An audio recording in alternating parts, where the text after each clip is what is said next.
Os juros do Japão continuam subindo e agora numa velocidade maior ainda, e o último leilão dos títulos da dívida pública japonesa de 20 anos tiveram uma demanda bem menor do que o esperado. Será que estamos diante de uma crise de dívida soberana no Japão? E é isso que eu quero falar no capítulo de hoje.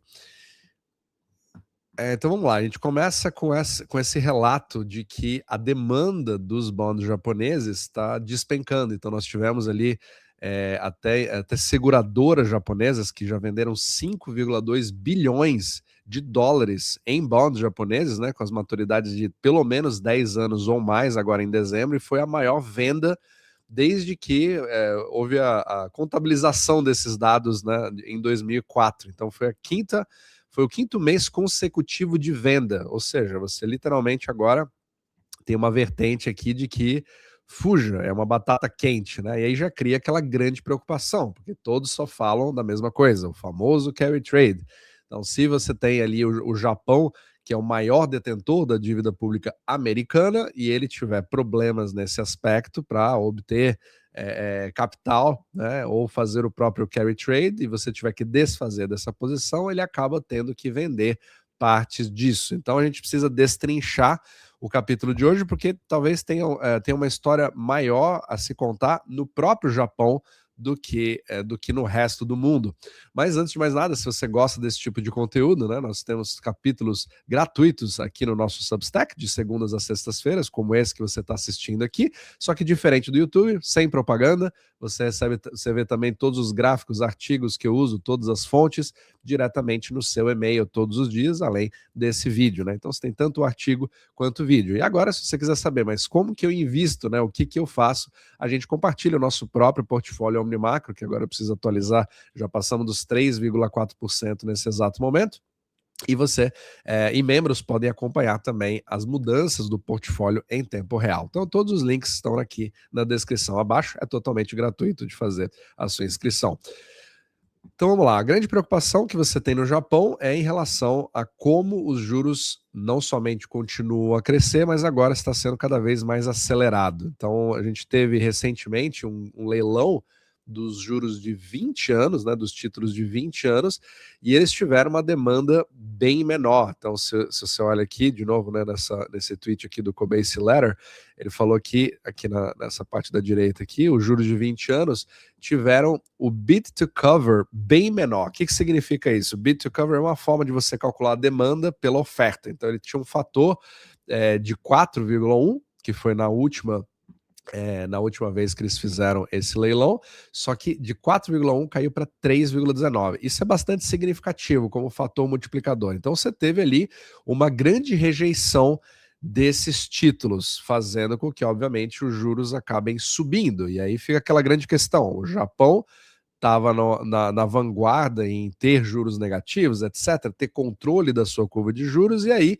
ele resolveu soltar. Então eles têm ainda um tema de normalização. Nós queremos sair de décadas de deflação para agora voltar a ter uma coisa mais de crescimento, de expansão, né? E isso cria expectativa de inflação e desconfiança dos títulos, principalmente se o mercado que pode participar ali de menos de 50% dos JGBs, porque quem comprou a maioria foi o próprio governo japonês, justamente por essa intervenção, agora fica ali sem saber, né? Cria uma volatilidade maior. Nós temos uma quantidade menor de bonds para poder comprar, e não necessariamente eu sei se aquilo vai ter a estabilidade que eu gostaria que tivesse, justamente pelo que está acontecendo dentro do Japão. E aí a gente entra num artigo aqui, teve vários, inclusive da Bloomberg, etc., que você pode acompanhar, mas eu peguei esse aqui do Zero Hedge, que ele falou um pouquinho os vários problemas que se tem. Então, hoje no Japão, e se você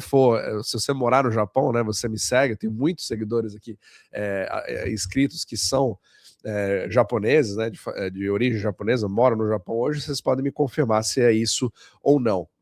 Então, a grande expectativa aqui é que as políticas da Sanai Takaichi, que é a nova primeira-ministra, né, lembrando, para quem não conhece, ela é bem aliada ao Trump e ao estilo dele. Então, o objetivo aqui é quebrar radicalmente o que se tinha antes no Japão, aquela coisa de guardar dinheiro, poupança, etc., e ir para exatamente o contrário. Precisamos de estímulo, precisamos de gastos fiscais, vamos fazer cortes de impostos, não quero emitir tanta dívida, etc.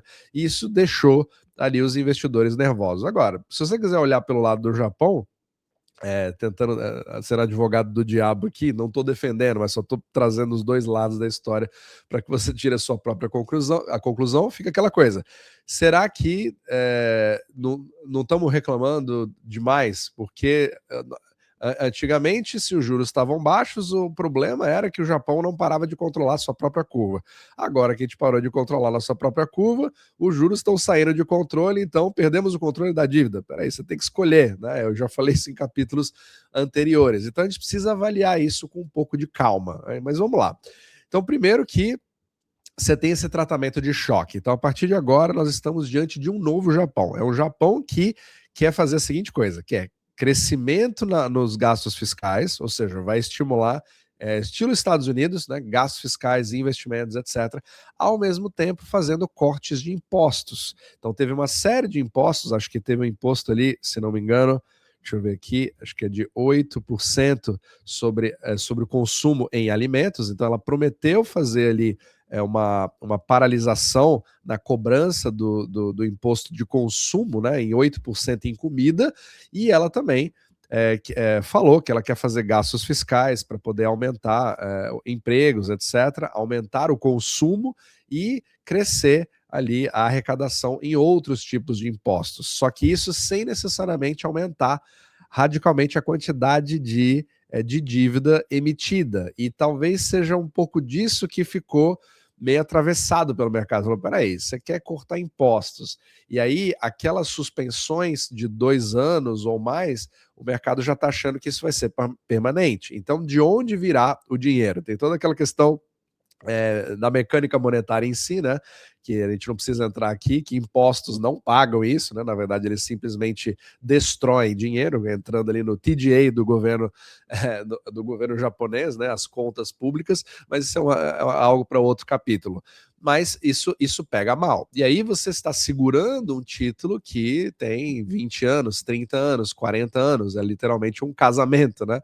Então você vai precisar segurar isso daqui. Então, os juros mais altos significam o quê? Uma desconfiança, uma expectativa de inflação maior, mas outros podem ver como também uma expectativa de crescimento maior, porque se aí eu vou gerar essa inflação, eu vou ter que ter algum tipo de crescimento, porque alguém vai ligar a impressora do fiscal para de fato fazer isso acontecer. Inclusive, nas próprias medidas aqui que foram faladas, que foram citadas aqui no artigo, fala sobre defense spending, né? Então aqui tem toda uma estratégia de segurança nacional. Olha esse tema, olha que interessante, statecraft, make Japan great again, tudo o que a gente vem explicando, que eu quero que você conecte as peças, né? Então, essa estratégia de segurança nacional está fazendo com que o tipo de orçamento que se tinha antes era 1% do PIB para a defesa, e agora ele vai para 2%. Aí você pode dizer, poxa, na verdade está aumentando 1%. Não, está aumentando 100%, certo? Então, assim, você literalmente está dobrando a quantidade de gastos. Então, isso é significativo para a economia do Japão, que estava estruturada de forma diferente.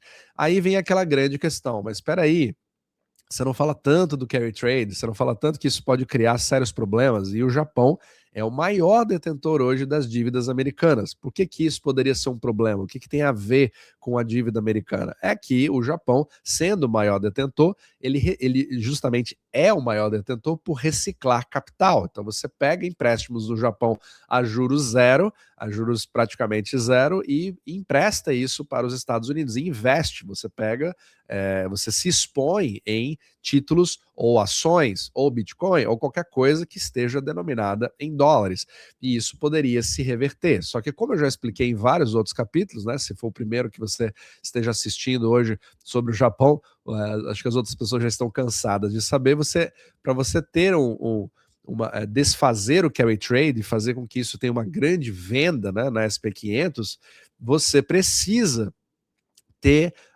uma combinação de coisas que não dê mais certo. Então, o que você precisa? Você precisa ter uma moeda que esteja mais fraca, ou seja, o iene, no caso, e é o que está acontecendo. Ele está mais fraco. Então, nós estamos vendo uma aceleração do dólar em relação ao iene. Ele já está voltando a chegar à casa dos 160.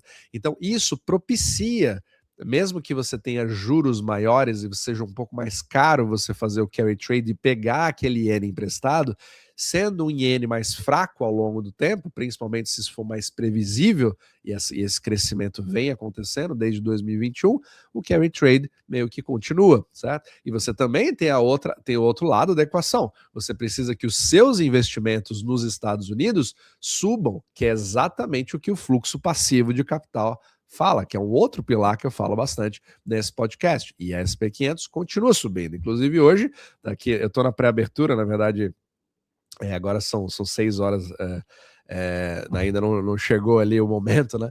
Então, de abertura, vai abrir às 9h30. Então, você tem essa grande questão de, uau, e aí? Vai continuar ou não vai continuar? E por enquanto, na pré-abertura, está tudo subindo nesse exato momento, né? Inclusive, os membros que seguem, né, sabem do que a gente está falando aqui, continuamos bullish na SP500, etc., até que mude um pouco esse cenário. Então, enquanto isso estiver subindo, você continua mantendo o próprio carry trade. Então, tudo isso cria uma série de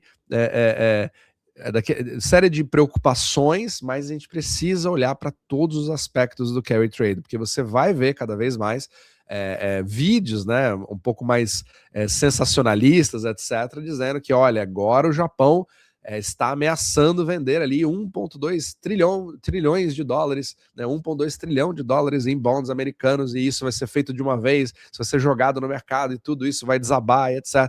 Calma, pode acontecer? Pode, precisamos avaliar? Precisamos, mas sempre precisamos ficar ali atentos dos dois lados da história, né? Eu mesmo já fui muito assim, preocupado na parte da iminência e já vem se arrastando há 2 anos e o Japão ainda não explodiu e ainda não teve a reversão, né, do próprio carry trade. Então, é por isso que a gente precisa avaliar as várias contracorrentes, porque pode fazer com que as coisas sejam muito mais complicadas do que a gente imagina. Mas uma coisa é certa, o Japão literalmente está mudando a sua forma de agir, né? A Sanai Takaichi está fazendo ali meio que uma mini revolução dentro do Japão, e agora essa incerteza política, né, dentro do país vem também diante do fato de que ela quer dissolver o parlamento e fazer as eleições se anteciparem. E aí tem a grande questão, né?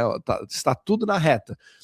Meio que um paralelo dos Estados Unidos. Então, no Japão, você teria essas eleições para ver se ela se mantém, porque ela está literalmente falando aqui, ó, eu estou colocando o meu próprio futuro político em risco nessas eleições. A própria Takaichi falou, eu quero que o público me julgue diretamente se eles vão me confiar esse papel de gerenciar a nação. Vai que vira contra ela? A gente não sabe. Então, essa incerteza, eu como investidor, eu vou comprar um título de 20 anos do Japão?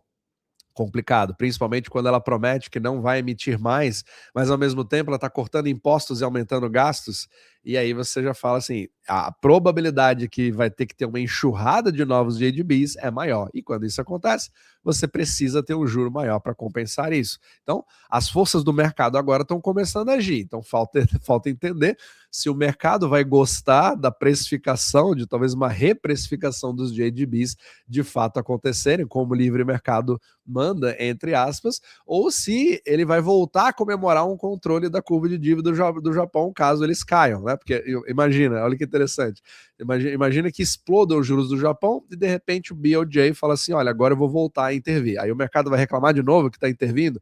Então, é sempre bastante complicado a gente ver as situações, né? Sem tomar lados ali, é extremamente importante, e o que interessa é para onde vai o fluxo de capital. Mas por enquanto, carry trade continua, mas a incerteza no Japão vai fazer com que a gente tenha cenas bem turbulentas aí nos próximos capítulos.